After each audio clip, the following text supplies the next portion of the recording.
Foundry. Arthur, you can lease a humanoid robot for $499 a month, a cleaning bot for under $600, a restaurant food runner for $300 to $1,000. The machines work, they are financeable, and almost nobody is thinking about the business model that actually makes them useful. Wait, $499 a month for a humanoid. That is less than a car payment. But okay, so what? Who is buying these? That is exactly the question.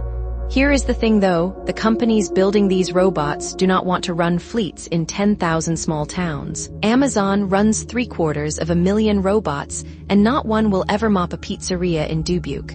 Manufacturers want to manufacture. Hyperscalers automate their own warehouses, which leaves the entire middle of the economy.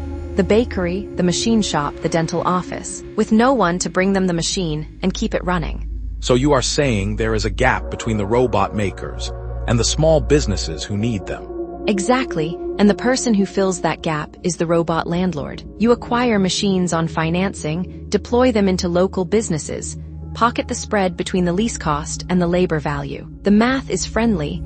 A $575 cleaning robot placed with a business paying $1,800 a month for janitorial. Charge $1,200. Customer saves a third, you clear the difference. Machine works nights without overtime. But hold on, what makes this a real business and not just buying gadgets and reselling them?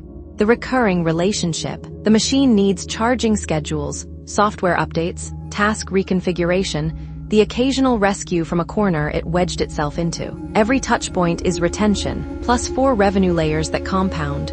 The spread, deployment fees, service contracts, and a data dividend. Because a fleet operator across 50 sites knows which machines survive real conditions and which tasks actually pay. That knowledge is worth money to customers and manufacturers alike. Okay, but why would the giants just leave this on the table? Because every small business is a snowflake. Different floor plans, different tasks, different tolerance for weirdness. Serving them requires local presence and high-touch onboarding at low volume.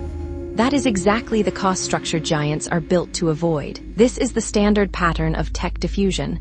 Mainframes had service bureaus, PCs had the local computer shop, solar has regional installers. Manufacturers took the headlines, local operators took the recurring revenue. So robotics is just following the script.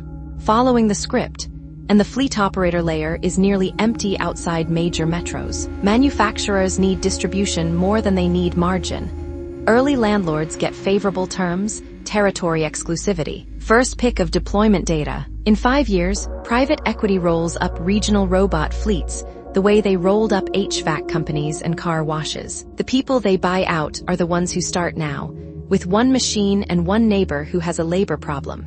Start small, one vertical, prove the unit economics, compound from there. That is it, the machines finally work.